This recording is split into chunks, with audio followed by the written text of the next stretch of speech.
अभिवादन स्वीकार करिए हरबंस नागोके का।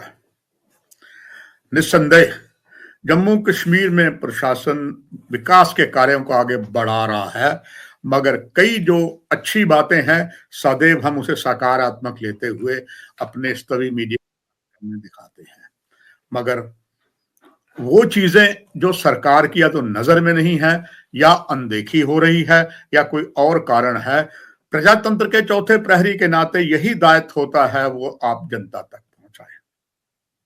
आप ये भी बात स्वीकार करेंगे दर्शक कि एक अकेला चना नहीं भाड़ सकता।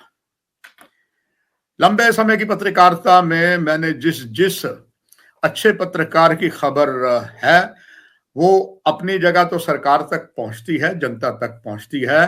प्रजातंत्र के प्रहरी का भी दायित्व बनता है अपने जो छोटे उम्र के हैं मेरे साथ पत्रकारिता जब उन्होंने शुरू किया मेरे बाद की, उनकी अच्छी चीजों को मैं हाईलाइट करूं।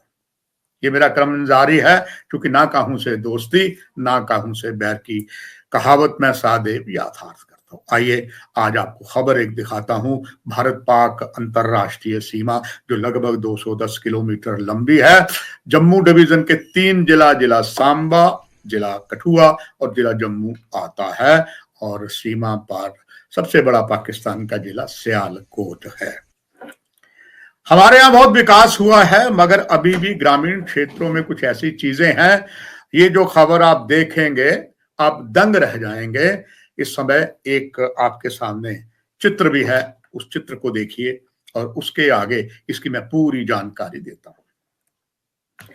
दैनिक जागरण के वरिष्ठ संवाददाता अंतरराष्ट्रीय सीमांत जो विश्वनाथ क्षेत्र है इसको सारा कवर करते हैं, चाहे वो सही की बात हो, अला की बात हो या पिंडी कठारी, सारा क्षेत्र जो है सतीश शर्मा वरिष्ठ पत्रकार जो काफी लंबे समय से दैनिक जागरण में है, सीमावर्ती क्षेत्रों की बात उठाते रहते हैं।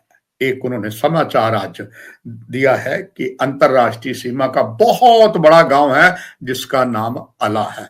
आपको बताते चले, एक समय अला जो है मादक द्रव्यों की तस्करी के लिए बहुत मशहूर होता था, और पाकिस्तानी खुफिया एजेंसी ISI के कई एजेंट भी इस क्षेत्र में सक्रिय थे, और वो कई ऐसे थे जो डबल क्रॉसिंग करते थे। मगर इसी अला गांव में एक से एक विद्वान भी हैं। इसी अला गांव जो बहुत बड़ा गांव, आप कैसे छोटा कस्बा है, यहाँ के सबसे पहले या ग्रामीण क्षेत्रों के सबसे पहले PhD डॉक्टर दर्शन यहीं से उन्होंने PhD की थी, इसी गांव के रहने वाले थे। यहाँ पर बहुत बड़ा गांव है और इसके साथ दूसरा गांव काफी बड़ा पड़ता है, काकूदे कोटे। ये भी भारत पाक अंतरराष्ट्रीय सीमा का जिला है। में अंग्रेजों के जमाने में अंग्रेजों ने यहाँ पर एक लकड़ी का पुल बनाया था, कई गांवों के लिए काम आता था, क्योंकि बीच में खाई थी, बहुत बड़ा डिफरेंस था।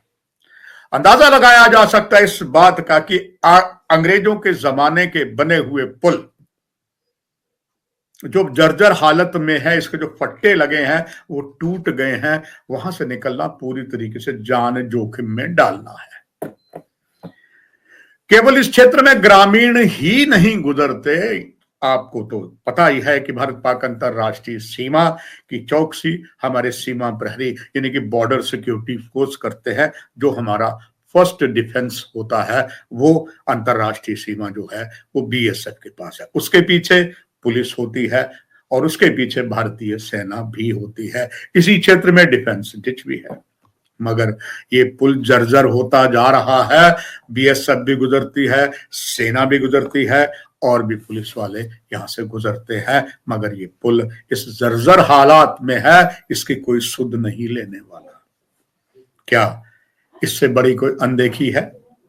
चाहे लंबे समय तक जम्मू कश्मीर जो है वो राज्यपाल के शासन के, गवर्नर के शासन में रहा, अब तो लोकप्रिय सरकार गठन हो गई है, इस क्षेत्र के MLA भी है, बहुत कुछ है, मगर और खास करके हम बात करें ग्रामीण विकास की, क्या बहुत से बॉर्डर डेवलपमेंट में बहुत से केसेस आए हैं, बहुत पैसा आया है, मगर सभी कुंभकर्ण की नींद में है या अनदेखी है या उन्हें मालूम ही नहीं चला। फिलहाल प्रजातंत्र के चौथे प्रहरी का दायित्व जो है वो निभाते हुए ये जानकारी मैंने आपको दी है।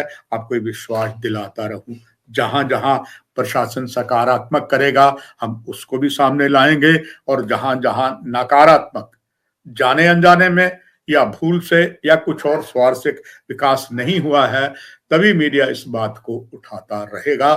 फिलहाल इस कार्यक्रम की यही समाप्ति। नमस्कार।